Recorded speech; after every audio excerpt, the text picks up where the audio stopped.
Hello and welcome to the Climate Show with me, Tom Heap. And in a break from the pattern so far, I have broken out of the studio because it is hot and dry. Several days above 30 degrees C across much of the country, and now an official drought in many areas too. But you didn't really need an official to tell you that. We can all see it and feel it. It is particularly stark here. Grafham Water, a supply reservoir in Cambridgeshire which is looking very low.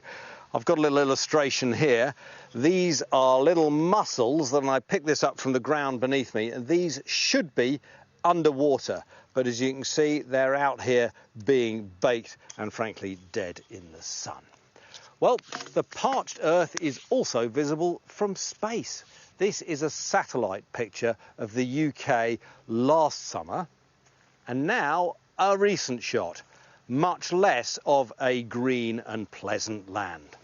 Well, fly a bit lower across the south of England this week and this is what you'll have seen. Brown fields, dried out riverbeds and even the occasional fire. Well, this drought does spread across much of Europe. In Germany, less rain doesn't just hit businesses on land, but rivers too. The Rhine is a major highway and barges are becoming beached, while in France, forest fires are rampant across many square miles of the southwest. We'll have reporters in both countries. Now, back here in Britain, much of our water comes from underground rocks, which acts like a sponge. But it's not a limitless supply. And our science correspondent, Thomas Moore, is in Somerset, and he's going down.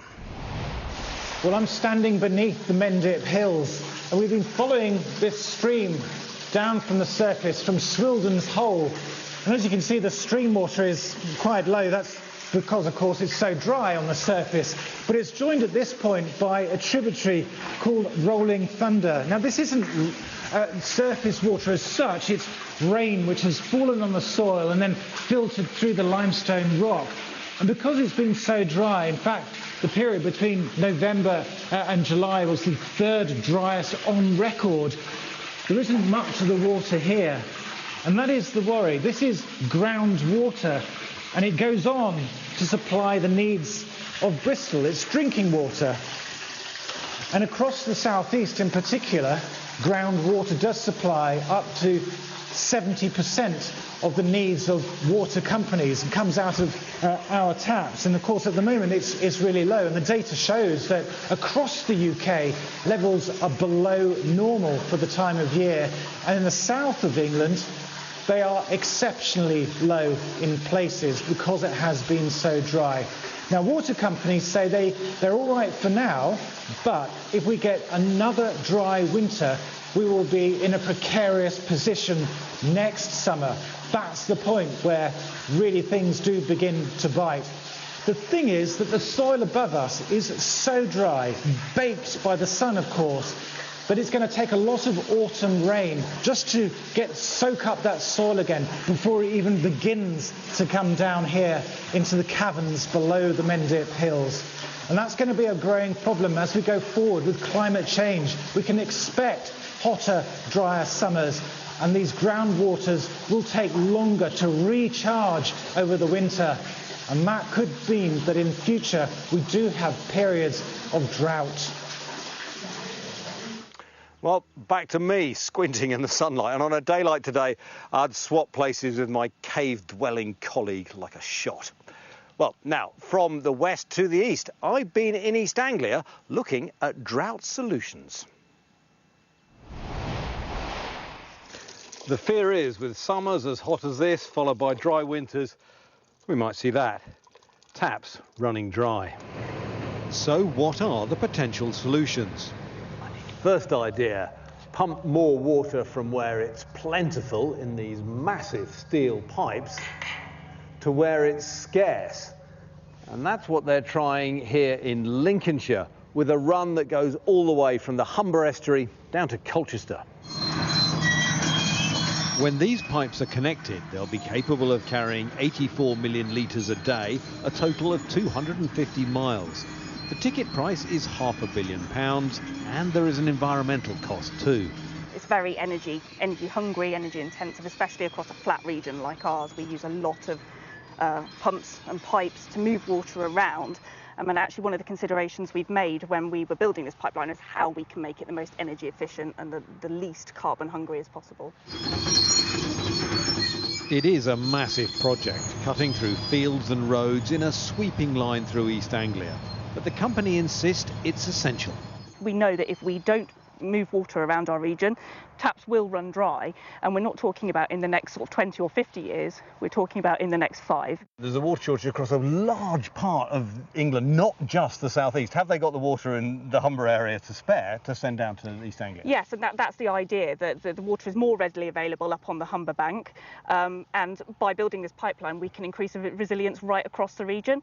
You also pull quite a lot of water out of the ground in abstraction. Is that going up or staying the same? What are the rules on that? So we're actually lessening our abstraction, the amount of water we take out of rivers, but to the tune of about 84 million litres a year in the next 5 years. And that's because we will need to protect the environment. And actually this pipeline will allow us to do that, and we'll be able to actually turn off some of our river and groundwater abstraction points as a result of moving water via this pipeline around the region. This project is all about moving water. What about catching more rainwater in the first place? In reservoirs like this one at Rutland Water, the trouble is most of the ones we've got around the country are running low. So we're walking on what should be water. Yeah, so if the reservoir were full, it would be up here, and you can see that at the moment it's down here, so about 80% full, a little bit lower than we would expect at this time of year, because we've been going through a period of dry weather, so it's absolutely critical that we do have these stores of water. I think I'm right, this is one of the last, if not the last reservoir to be built in this area? Yeah, so we haven't developed reservoirs in this country of this sort of scale since the 70s, but we are now looking at proposals for new reservoirs, and I'm working on reservoirs in the Anglian region. We are proposing 2 new reservoirs. They're likely to be sited in Lincolnshire and the Fens. Each one could cost £1 billion. What we do know is that they are going to take a long time to develop, so they're really long-term projects. We're working... What does that mean when you say long-term? So we're working on the early proposals and early design work now for water to be available at customer taps by the late 2030s. So wow, so nearly really, 20 really years long away. Time, really long time. Changing land to lake is a very lengthy, costly business, which is also likely to upset some of the people who live there.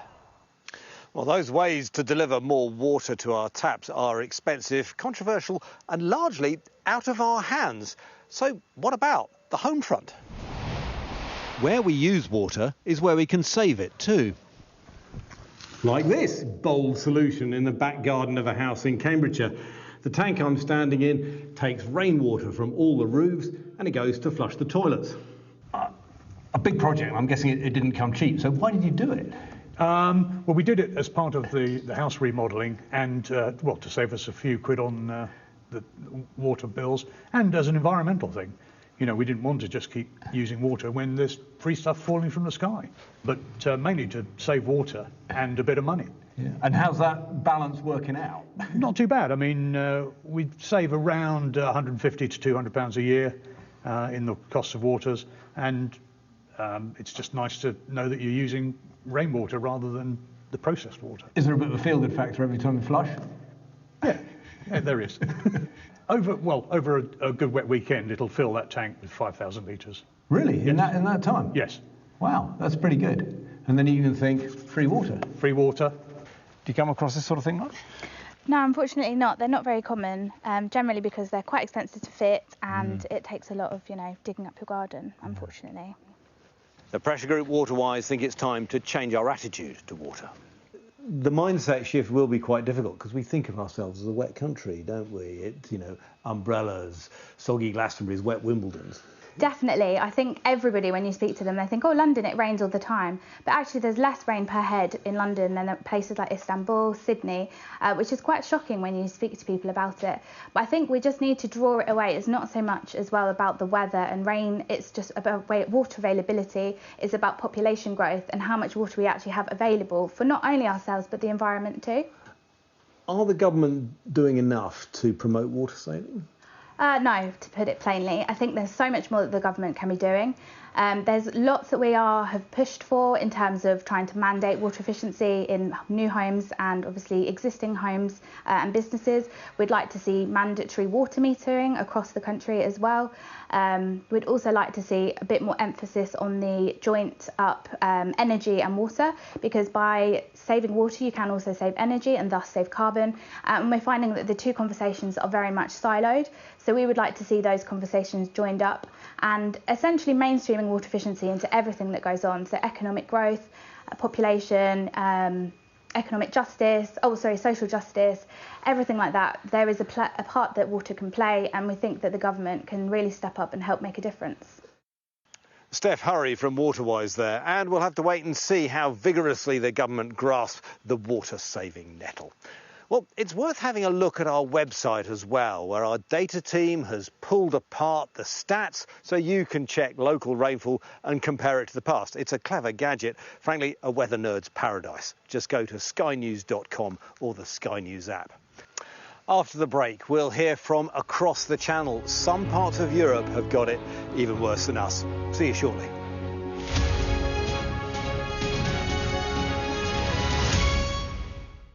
Welcome back to the Climate Show with me, Tom Heap. I'm at Grafham Water in Cambridgeshire, one of the many parts of the country which is now officially in drought. And the drought across Europe has been described as perhaps the worst in 500 years. And if my history serves, that would be the Tudor period when Henry VIII was doing his stuff. Well, in recent weeks, we've brought you reports from trickling rivers in Italy and devastating fires across Spain and Portugal. Now it seems it's France's turn to bear the brunt. Hundreds of firefighters have gone from elsewhere in Europe to the southwest of France, and Laura Bundock has been out with them and seeing some of the fires yourself. Laura, tell me what's around you now. Yeah, well, there were fires here back in July and they caused a huge amount of damage. They only managed to put them out a couple of weeks ago. If you look behind me, you can see the damage done. But the problem is now the fires are back, and there is a clue behind me as to why. There is smoke rising up from some of those tree stumps from the ground. And the reason the fires are coming back is because this is peat soil. It is scorching hot and smouldering under the ground here. And that just means it doesn't take a lot to see the pockets of smoke joining together to create more fires, and that's what's been happening. And there is a real problem at the moment. You have the awful combination of a drought and a heat wave coming together and bringing the conditions that make it very, very easy for these fires to spread. Yeah, and peat fires can be particularly serious. I mean, I know across other parts of the world they're very difficult to put out. They can smoulder underground, and in terms of climate, they release carbon that's been locked up centuries ago. So they kind of really matter, don't they? It is the problem here, the soil, I think. And what we've seen is not only are there 1,500 firefighters, not just from France, but right across Europe, battling the main fires, the big fires, but we're seeing villagers as well. They know this land well. They know how these fires take hold. And we've seen them armed, some of them with big containers on the backs of their cars, others just carrying rakes and spades, trying to stamp out as quickly as possible any pockets of smoke like that one behind me, because the sooner they can do that, the easier it is to try and contain and control the fires. The peat soil here, if you walk along the edge of the forest, not kidding, you can feel the heat rising up from the ground. It is absolutely scorching here. And are we yet seeing much damage to homes, to property, or are the firefighters and the residents, as you described, just about managing to keep the flames at bay? Well, a couple of days ago, it got really bad and 17 houses were destroyed. But I think the firefighters would say we've managed to evacuate most of the homes. The majority of homes that were really under threat were evacuated.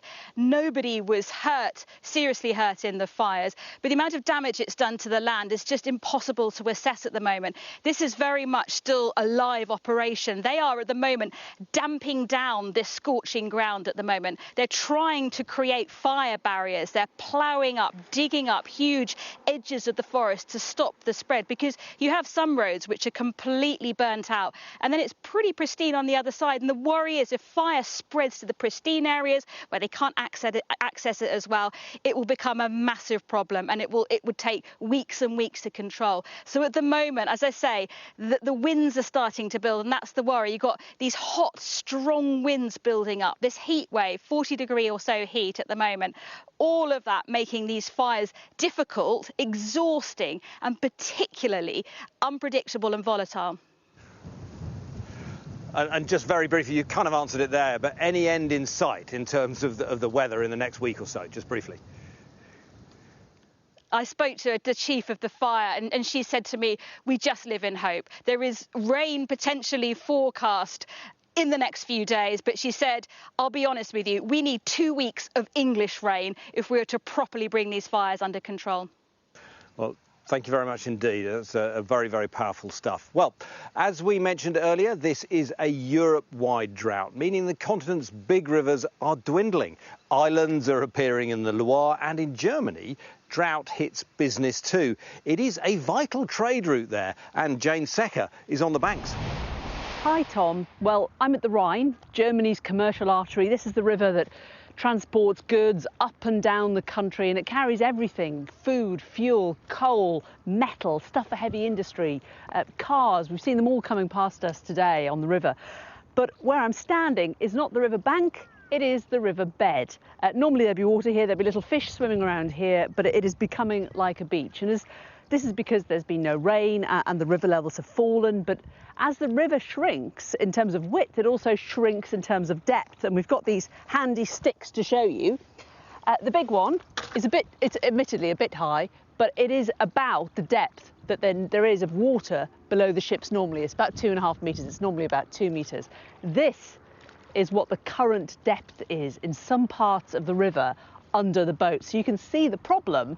If you've got a ship with a great big hull, a barge that's very, very low in the water, it just can't get past water that's 40 centimetres deep. And just up the river from here is the pinch point. It's the narrowest part where the boats are having to pause, and it's making a little bit of a traffic jam up there, because normally they'd be able to come and go together, but because the channel is so narrow, they're having to come through in ones and twos, queuing up a bit like a traffic lights, and that is really slowing down the freight on the river.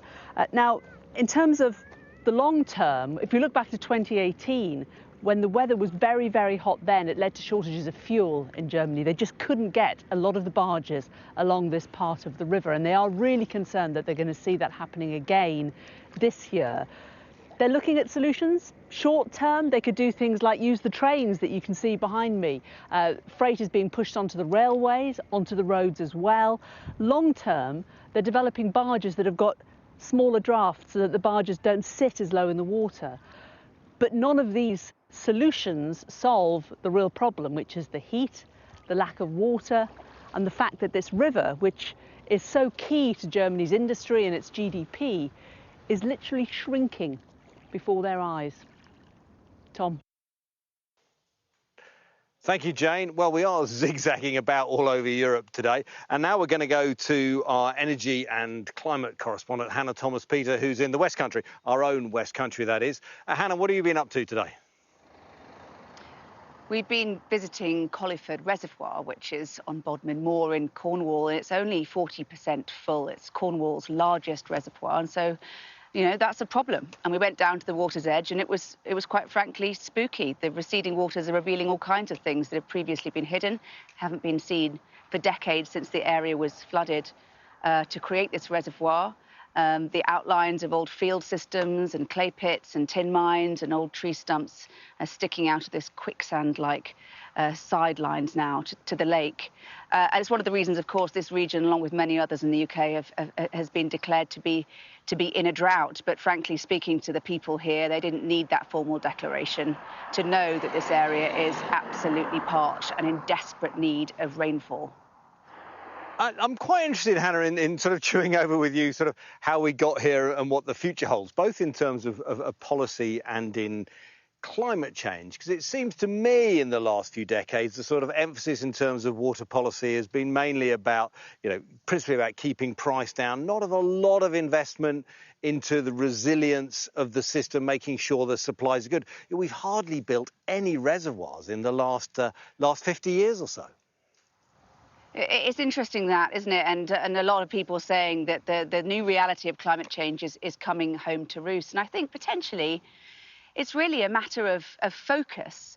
I think we can safely say that for politicians and policymakers and for the public, the big conversation in this country has, yes, been about a heating atmosphere, but in association with dramatic rainfall. And so politicians have been really preoccupied with what to do about flooding, which communities to help and protect, which areas to leave alone, which areas may no longer become livable. I mean, billions of pounds of new spending has been announced in the last couple of years about how to tackle that problem. We've all come to accept that our winters are sort of getting hotter and wetter. I think there's just been less of a conversation about everything getting hotter and drier.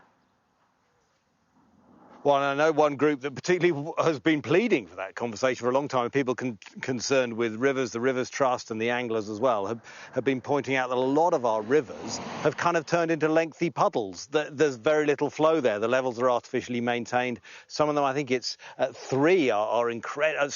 around the country, from the Rother in Yorkshire down to the Waveney here in Suffolk or away to the east here, and others as well, are incredibly low. And they say the environment's been paying the price for the fact that we've just been kind of sucking so much water out of the ground, and really suggesting that can't continue. There are some tricky questions here for the public as well, aren't there, about our own behaviour?